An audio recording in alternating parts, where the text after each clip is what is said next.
আসসালামু আলাইকুম, সবাইকে স্বাগতম। প্রিয় শিক্ষার্থী বন্ধুরা, আজকে আমি এই যে হিসাব বিজ্ঞান বিষয়ের হিসাব বিজ্ঞান প্রথম পত্রের ষষ্ঠ অধ্যায় সম্পর্কিত প্রাপ্য হিসাবের হিসাব রক্ষণ সম্পর্কিত চট্টগ্রাম বোর্ড 2019 সালে যে সৃজনশীল প্রশ্নটি এসেছিল ওই প্রশ্নটির সঠিক সমাধানের চেষ্টা করব। তো সমাধানের জন্য তোমাদের সাথে আছি আমি মোহাম্মদ সিরাজুল ইসলাম।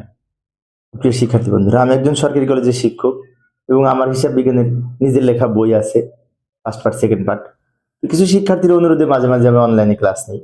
তো আজকে এই বোর্ডের প্রশ্ন সমাধান করাবো। চট্টগ্রাম বোর্ড 2019 সালে প্রাপ্য হিসাব সম্পর্কিত যে সৃজনশীল প্রশ্নটি এসেছিল প্রশ্নটা উপস্থাপন করি। এই যে লক্ষ্য করি প্রশ্নটা উপস্থাপন করলাম, বেশ বড় উদ্দীপক আছে। এই তথ্যের আলোকে ক নম্বরে বলেছে 2018 সালের অনাদায়ী পাওনা খরচের পরিমাণ নির্ণয় করো। তো অনাদায়ী পাওনা খরচ নির্ণয় করাটা কিন্তু অনেক সহজ। আমরা যে অনাদায়ী পাওনা এখানে যেগুলি আছে তার সাথে যে এখানে অনাদায়ী পাওনা অবলোকন করতে হবে কত টাকা, 2500 টাকা। এইটার সাথে নতুন অনাদায়ী পাওনা সঞ্চিতিটা যোগ করব, এবার পুরাতনটা বিয়োগ করব। অনাদায়ী পাওনা যোগ নতুন অনাদায়ী পাওনা এবং নতুন অনাদায়ী পাওনা সঞ্চিতি, এগুলো যোগ করার পরে পুরাতনটা বিয়োগ করব। একদম সহজ। কিন্তু আমরা আয় বিবরণীতে যেভাবে লিখি ওইভাবে অনাদায়ী পাওনা খরচের পরিমাণ নির্ণয় করার নিয়ম আর আয় বিবরণীতে লেখার নিয়ম দুটা এক। যাই হোক, এই যে আমি এখানে ছোট্ট করে ছক অঙ্কন করলাম, উপরে উদ্দীপকের আংশিক নিয়ে আসলাম। এটা কিন্তু উদ্দীপকের অংশ, এটা দেখে দেখে আমরা নিচে সমাধান করব। এটা নিচে উত্তর উত্তর প্রথমে লিখবো অনাদায়ী পাওনা, এই যে অনাদায়ী পাওনা খরচ লিখবো এই 2500, এই যে অনাদায়ী পাওনা অবলোকন যেটা, তার সাথে যোগ করব যোগ নতুন অনাদায়ী পাওনা সঞ্চিতি এই 5000, যোগ করে 7500 হলো। একদম সহজ। আবারও বলি, অনাদায়ী পাওনার সাথে নতুন অনাদায়ী পাওনা সঞ্চিতি যোগ করবো, অনাদায়ী পাওনার সাথে নতুন অনাদায়ী পাওনা সঞ্চিতি যোগ করবো, যোগ করে যা হয় সেখান থেকে পুরাতনটা বিয়োগ করবো। পুরাতন কোনটা? এই যে উপরে যেটি লেখা আছে, উপরে লেখা ছিল কিন্তু 1 তারিখের উদ্বৃত্ত, এইটা হচ্ছে পুরাতন আর এইটা নতুন। তো নতুন দুইটা যোগ করে জাস্ট পুরাতনটা বিয়োগ করব, তাহলেই অনাদায়ী পাওনা খরচ বের হবে। বাদ পুরাতন অনাদায়ী পাওনা সঞ্চিতি, ওই যে উপরে লেখা আছে 2000, এটা থেকে এটা বিয়োগ করে 5500 হচ্ছে। এটা হচ্ছে অনাদায়ী পাওনা খরচ, এটা হচ্ছে অনাদায়ী পাওনা খরচ। তো আমাদের যদি আয় ব্যয় আয় বিবরণীতে লিখতে বলে, অনাদায়ী পাওনা উপস্থাপন করতে বলে, তাহলে এইটুকু উপস্থাপন করবো। যদি বলতো এই অঙ্কে বলেনি, এই হচ্ছে ক নাম্বারের উত্তর। আবার আমরা উদ্দীপকে ফিরে যাব। উদ্দীপকের খ নাম্বারে বলেছে উপরোক্ত তথ্যের আলোকে জাবেদা প্রস্তুত করো। এই অঙ্কে একটা এক্সেপশনাল জাবেদা আছে, সেটি হচ্ছে এই যে ধারে বিক্রয়, এটা নিয়ে তো জাবেদা করবো। প্রাপ্য হিসাব ডেবিট, বিক্রয় হিসাব ক্রেডিট, এবং প্রাপ্য হিসাবের নিকট থেকে নগদে আদায় হয়েছে, এটা নিয়েও জাবেদা করব যে নগদান হিসাব ডেবিট, প্রাপ্য হিসাব ক্রেডিট। এই দুইটা জাবেদা কিন্তু সব অঙ্কে থাকে না, বাট এইখানে আছে। এইগুলি ছাড়াও আরো 3টা জাবেদা হবে, যে 3টা জাবেদা ম্যাক্সিমাম অঙ্কে হয়। তো মোট তাহলে 5টা জাবেদা হবে। অনাদায়ী পাওনা সংক্রান্ত 3টা, আর এই প্রাপ্য হিসাব সংক্রান্ত 2টা। একটা ধারে বিক্রয় আর একটা হচ্ছে দেনাদারের কাছ থেকে টাকা আদায়। তো আমরা যাই জাবেদাগুলি সমাধান করার জন্য। প্রথমে ছক অঙ্কন করব, ছক অঙ্কন করলাম, ছক অঙ্কন করলাম। এই যে এইখানে 2টা জাবেদা করব, আর নিচে তো জায়গা নাই, বাকিটা আমি পরের স্লাইডে করব। তোমরা অবশ্যই এক ছকের মধ্যে সব জাবেদাগুলি করবে। যেমন প্রথম জাবেদাটা 2018 ডিসেম্বর 31 তারিখে, এই যে ধারে বিক্রয় 80,000 টাকা। উদ্দীপকের কয়েক লাইন নিয়ে এসেছি, আমি সব আনি নাই, যেটা এই জাবেদার জন্য যেটা দরকার সেটা এখানে নিয়ে এসেছি, যাতে এটা দেখে দেখে জাবেদা করতে পারে। উত্তরের অংশ নিচেরটা, উপরেটা রাফ। রাফ মানে কি? ওই উদ্দীপকের কিছু অংশ। ধারে পণ্য বিক্রয়ের জাবেদা কি আমরা সবাই পারি, প্রাপ্য হিসাব ডেবিট, বিক্রয় হিসাব ক্রেডিট, কারণ এটা সবাই পারি। বা দেনাদার হিসাব ডেবিট, বিক্রয় হিসাব ক্রেডিট। কিন্তু দেনাদার তো লেখা যাবে না, আধুনিক নামটা লিখবো, প্রাপ্য হিসাব লিখবো। দেনাদার লিখলেও হয়, কিন্তু দেনাদারের পরিবর্তে প্রাপ্য হিসাব লেখা উত্তম। প্রাপ্য হিসাব ডেবিট, বিক্রয় হিসাব ক্রেডিট। তাহলে প্রথম জাবেদাটা হবে ধারে বিক্রয়ের জন্য প্রাপ্য হিসাব ডেবিট, বিক্রয় হিসাব ক্রেডিট। টাকা লিখবো 80,000 টাকা, আর ব্যাখ্যায় লিখবো ধারে বিক্রয় লিপিবদ্ধ করা হলো, ধারে বিক্রয় লিপিবদ্ধ করা হলো, ওইটা লিখবো। এবার পরের জাবেদাটা প্রাপ্য হিসাবের নিকট হতে আদায়, মানে দেনাদারের নিকট থেকে আদায়, তাই না? তো প্রাপ্য হিসাবের নিকট থেকে টাকা আদায় যদি হয়, আদায় হয়েছে মানে কি? নগদে আদায় হয়েছে, এটা বাড়ছে, তার নগদান হিসাব ডেবিট হবে, আর প্রাপ্য হিসাব ক্রেডিট হবে। টাকা হবে 70,000 টাকা। ব্যাখ্যা লিখবো দেনাদারের নিকট থেকে নগদে আদায় হলো, এভাবে লিখবো। এবার আরো 3টা জাবেদা আছে, কিছুক্ষণ আগে বললাম না মোট 5টা জাবেদা হবে। বাকি জাবেদাগুলি আমি এইখানে করতেছি, তোমরা অবশ্যই একটা ছকের মধ্যে করবে। আমি ওখানে জায়গা নাই তো এখানে আবার আলাদা করে করতেছি। এইখানে যে 3টা জাবেদা হবে সেই 3টা জাবেদা অনাদায় পাওনা সংক্রান্ত, এবং এই 3টা জাবেদা সাধারণত ম্যাক্সিমাম অঙ্কে তোমরা দেখবা এই 3টা জাবেদা হচ্ছে। এই 3টা কি কি? প্রথমে এই যে অনাদায় পাওনা অবলোকন করতে হবে 2500 টাকা, ওইটা নিয়ে আগে করব। অনাদায় পাওনা সঞ্চিতির মধ্য হতে অনাদায় পাওনা যদি অবলোকন করা যায় তাহলে এই ক্ষেত্রে অনাদায় পাওনা সঞ্চিতি কমে যাবে। অনাদায় পাওনা সঞ্চিতি ক্রেডিট ব্যালেন্স, স্বাভাবিক যে ক্রেডিট কমলে অনাদায় পাওনা সঞ্চিতি এখানে ডেবিট হবে। অনাদায় পাওনা অবলোকন করার জন্য অনাদায় পাওনা সঞ্চিতি ডেবিট হবে। কেন ডেবিট হবে? এখানে অনাদায় পাওনা সঞ্চিতিটা কমে যাবে, সেই জন্য টাকা লিখবো এই অনাদায় পাওনা 2500 টাকা।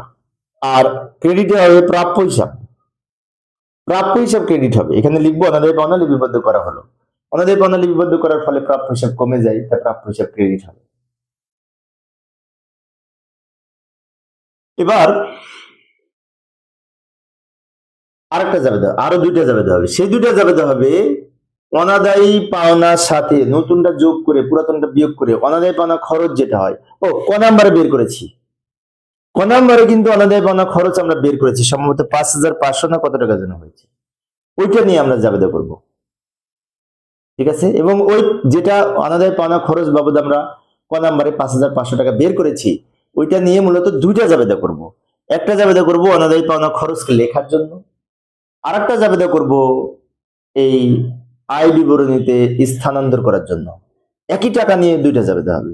আর সেই টাকাটা হচ্ছে ওই যে অনাদায় পাওনা যোগ নতুন অনাদায় পাওনা সঞ্চিতি বাদ পুরাতন অনাদায় পাওনা সঞ্চিতি যোগ বিয়োগ করে যে টাকাটা পাই, যেমন ক নাম্বারে আমি করে দেখিয়েছি, ওই টাকাটা নিয়ে ক নাম্বারে যে উত্তরটা পেয়েছি ওটা নিয়ে 2টা জাবেদা হবে। বারবার বলছি আমি, প্রথমটা হবে অনাদায় পাওনা খরচ ডেবিট, অনাদায় পাওনা সঞ্চিতি ক্রেডিট। টাকা হবে যোগ বিয়োগ করে যেটা পেয়েছি, সম্ভবত 5500 টাকা পেয়েছিলাম। এখানে আমি ব্যাখ্যায় লিখবো অনাদায়ী পাওনা খরচকে অনাদায়ী পাওনা সঞ্চিতিতে স্থানান্তর করা হলো, অনাদায়ী পাওনা সঞ্চিতি হিসাবে স্থানান্তর করা হলো। এরপরে আবার এই টাকা নিয়ে আরেকটা জাবেদা হবে। কিছুক্ষণ আগে বললাম যে এই টাকাটা নিয়ে 2টা জাবেদা হয়। একবার আমরা অনাদায়ী পাওনা খরচে লেখার জন্য জাবেদা করলাম, অনাদায়ী পাওনা খরচ ডেবিট, অনাদায়ী পাওনা সঞ্চিতি ক্রেডিট। আর আরেকটা করব এই এই অনাদায়ী পাওনা খরচকে আয় বিবরণীতে স্থানান্তরের জন্য। আয় বিবরণীতে স্থানান্তর করতে হলে আয় বিবরণী ডেবিট হবে, কারণ এই টাকাটা আমরা আয় বিবরণী ডেবিটে লিখি, কার্যকর্তা খেয়াল করে দেখেছি। এবং ওই খরচের নাম ক্রেডিট, অনাদায়ী পাওনা খরচ ক্রেডিট, টাকা লিখবো 5500। আমি আবারও বলছি, লক্ষ্য করি অনাদায়ী পাওনা খরচ এর পরিমাণ ক নাম্বারে বের করেছি যোগ বিয়োগ করে, এই 5500 টাকা নিয়ে 2টা জাবেদা হবে। প্রথমটা হবে অনাদায়ী পাওনা খরচ ডেবিট, অনাদায়ী পাওনা সঞ্চিতি, আর পরেরটাই হবে আয় বিবরণী ডেবিট, আর এই অনাদায়ী পাওনা খরচ ডেবিট করেছিলাম ওইটা এখন ক্রেডিট হবে। এই হচ্ছে আমাদের আরো 3টা জাবেদা।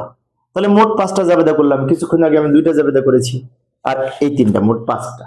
আমি দুইটা ছকে করেছি কারণ এক ছকে ধরবে না, সেই জন্য আমি তো একটু বড় করে লিখি, তাই 2বার করেছি। তোমরা কি করবে, একটা ছকের মধ্যেই 5টা জাবেদা করবে ব্যাখ্যা সহ।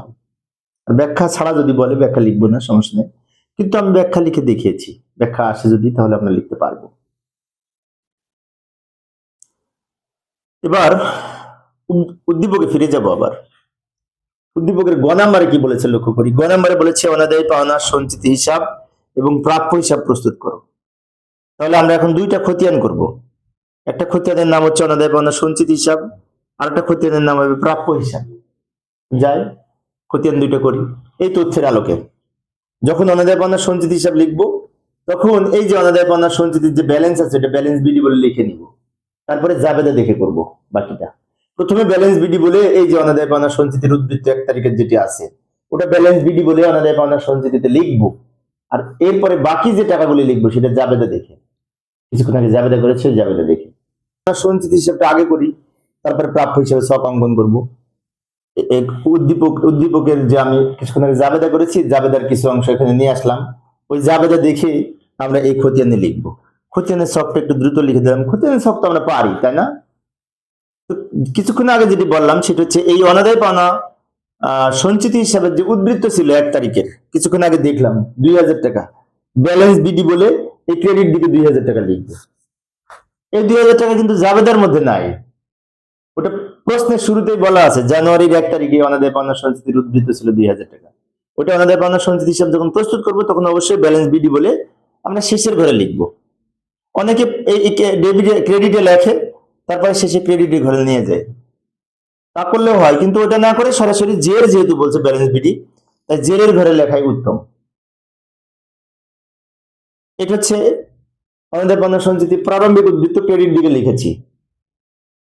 এবার বাকিটা এই জাবেদা দেখে লিখবো। এই জাবেদা অনাদায় পাওনা সঞ্চিতি সংক্রান্ত 2টা জাবেদা ছিল প্রশ্নে, সেই 2টা জাবেদা আমি এখানে নিয়ে এসে রেখেছি। যে উপরে টুকু রাফ জাবেদার অংশ কিছুক্ষণ আগে করেছি, ওইটা নিয়ে এসে রেখেছি, এটা দেখে দেখে আমরা লিখবো। প্রথম জাবেদাটা লক্ষ্য করি, ডিসেম্বর 31।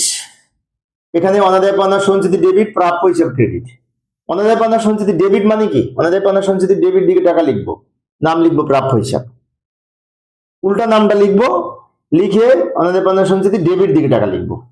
খতিয়ান তো আমরা জানি যে উল্টা নামটা লিখতে হয় এবং অনাদায় পাওনা সঞ্চিতির টাকা যেদিকে আছে সেদিকে লিখতে হবে, যদি ডেবিটে আছে ডেবিটে লিখতে হবে। খতিয়ান সে নবম শ্রেণী থেকে আমরা খতিয়ান করি, খতিয়ান তো পারি, তাই না? আর জাবেদা দেখে দেখে খতিয়ান আরো সহজ। এবার আমরা জের করব। এখানে ক্রেডিট দিকে আছে 2000, ডেবিট হলো 2500। ডেবিট ক্রেডিট বিয়োগ করে ডেবিট বড় হয়ে গেছে, ডেবিট ক্রেডিট বিয়োগ করে পার্থক্য 500, ওই 500 টাকা ডেবিট বেশি, 500 টাকা ডেবিটের ঘরে লিখবো কারণ ডেবিট বড়। অনাদায় পাওনা সঞ্চিতি সংক্রান্ত এখানে আরো একটি জাবেদা আছে, এই যে অনাদায় পাওনা খরচ ডেবিট, অনাদায় পাওনা সঞ্চিতি ক্রেডিট। অনাদায় পাওনা সঞ্চিতি ক্রেডিট মানে কি? অনাদায় পাওনা সঞ্চিতি ক্রেডিট দিকে লিখবো, নাম লিখবো অনাদায় পাওনা খরচ ডেবিটেরটা, অনাদায় পাওনা খরচ নাম লিখে ক্রেডিট দিকে টাকা লিখবো 5500। আবার আমরা যোগ বিয়োগ করবো। তো প্রাপ্য হিসাব করার জন্য যে আবার আমরা ছক অঙ্কন করলাম, উপরে লিখলাম প্রাপ্য হিসাব, এবং প্রাপ্য হিসাব করার জন্য প্রাপ্য হিসাব সম্পর্কিত যে জাবেদাগুলি ছিল ওই জাবেদা সব আনি নাই। জাবেদার মধ্যে হচ্ছে কিছু জাবেদা আছে যেগুলির সাথে প্রাপ্য হিসাব রিলেটেড, ওইগুলি আমি এখানে যে 2টা জাবেদা রাখছি আর ওখানে একটা জাবেদা রাখছি, পাশাপাশি রেখে দিয়েছি। ওইগুলা দেখে আমরা এই খতিয়ান করবো প্রাপ্য হিসাব, তাহলে আমাদের করা সহজ হবে। এখানে একটি বিষয় বলে রাখি, প্রাপ্য হিসাবের কিন্তু একটা 1 তারিখের ব্যালেন্স ছিল সম্ভবত 24,000 টাকা। ওটা ওই টাকাটা আমরা প্রথমে লিখবো ব্যালেন্স বিডি বলে। প্রাপ্য হিসাব যেহেতু প্রাপ্য হিসাবের স্বাভাবিক যে ডেবিট, তার জের আমরা ডেবিট দিকে লিখবো। যেমন আমরা অনাদায় পাওনা সঞ্চিতি হিসাব যখন করলাম তখন কিন্তু অনাদায় পাওনা সঞ্চিতির ক্রেডিট দিকে লিখেছিলাম, কারণ কি অনাদায় পাওনা সঞ্চিতির স্বাভাবিক জের ক্রেডিট, তাই ক্রেডিট দিকে লিখেছি। আর প্রাপ্য হিসাবের জের যেহেতু ডেবিট স্বাভাবিক জের, তাই ব্যালেন্স বিডি বলে ডেবিট দিকে টাকা লিখবো। অনেক শিক্ষার্থী অবশ্যই এইখানে লেখে ডেবিট দিকে আগে, তারপরে এই ঘরে নিয়ে যায় না। জের যখন লিখবো, ব্যালেন্স বিডি যখন লিখবো তখন আর এখানে লেখার দরকার নেই, তখন সরাসরি ওই জেরের ঘরে লিখে দিই। এবার বাকিটা আমরা এই জাবেদাগুলি থেকে আনবো। এইখানে 2টা জাবেদা, এখানে একটা জাবেদা, এগুলি থেকে প্রথমে এইগুলি থেকে তারপর এখান থেকে আমরা নিয়ে আসবো। প্রথমে জাবেদায় বলছে প্রাপ্য হিসাব ডেবিট, বিক্রয় হিসাব ক্রেডিট। তো প্রাপ্য হিসাবের ডেবিট দিকে টাকা লিখবো, নাম লিখবো বিক্রয় হিসাব, বিক্রয় হিসাব নাম লিখে প্রাপ্য হিসাবের যেহেতু ডেবিট, তার ডেবিট দিকে টাকা লিখবো। খতিয়ান তো আমরা পারি, নিয়মিত আমরা যারা অঙ্ক করি খতিয়ান সহজ। এবার এটাও ডেবিট এটাও ডেবিট, তার ডেবিট ডেবিট যোগ হবে, যোগ করে ডেবিট দিকে বসবে 1,04,000 টাকা। এবার এখানে আবার নগদান হিসাব ডেবিট, প্রাপ্য হিসাব ক্রেডিট, তাহলে আমরা এখানে নগদান হিসাব নাম লিখে প্রাপ্য হিসাবের ক্রেডিট দিকে টাকা লিখবো 70,000 টাকা। এখানে ডেবিট ছিল 1,04,000, ক্রেডিট হলো 70,000, তার ডেবিট। এরপরে প্রাপ্য হিসাব সম্পর্ক আরেকটা জাবেদা ওই দিকে আছে, এই যে অনাদায় পাওনা সঞ্চিতি ডেবিট, প্রাপ্য হিসাব ক্রেডিট। তার মানে কি প্রাপ্য হিসাবের ক্রেডিটে লিখবো, নাম লিখবো অনাদায় পাওনা সঞ্চিতি বলে প্রাপ্য হিসাবের ক্রেডিট দিকে লিখবো এই 25,000 টাকা, 2,500 টাকা, এটা লিখবো ক্রেডিট দিকে, নাম লিখবো এই ডেবিটের নামটা। আবার যোগ বিয়োগ করে আমরা জের করব। এখানে ডেবিটে 34,000 টাকা আছে, ক্রেডিট হলো 2500, ডেবিট থেকে ক্রেডিট বিয়োগ করে 31,500 থাকে, ডেবিট দিকে লিখতে হবে কারণ ডেবিট বড়। অনেক শিক্ষার্থী এখানে ডাবল দাগ দেয়, কিন্তু এই চলমান জের ছকের খতিয়ানে ডাবল দাগ দিতে হয় না, এইভাবে আমরা রেখে দেব। একটি বিষয় আমি আবারও বলছি, সেটা হচ্ছে উত্তর কিন্তু নিচের অংশটুকু, উপরের অংশটুকু জাবেদা 2টা আমি নিয়ে এসে রেখেছি। তোমরা আমার সাথে যারা ঝামেলা করতেছো তাদের খাতায় করতেছো, তাই না? খাতা থেকে তোমরা দেখে লিখে দিতে। তো প্রিয় শিক্ষার্থী বন্ধুরা, এই ছিল আজকের আলোচনা। শিক্ষার্থীদের অনুরোধে আমি অল্প অল্প করে আলোচনা করি, যাতে শিক্ষার্থীরা বোরিং ফিল না করে। পরের ক্লাসটি দেখার আমন্ত্রণ রইল। খোদা হাফেজ।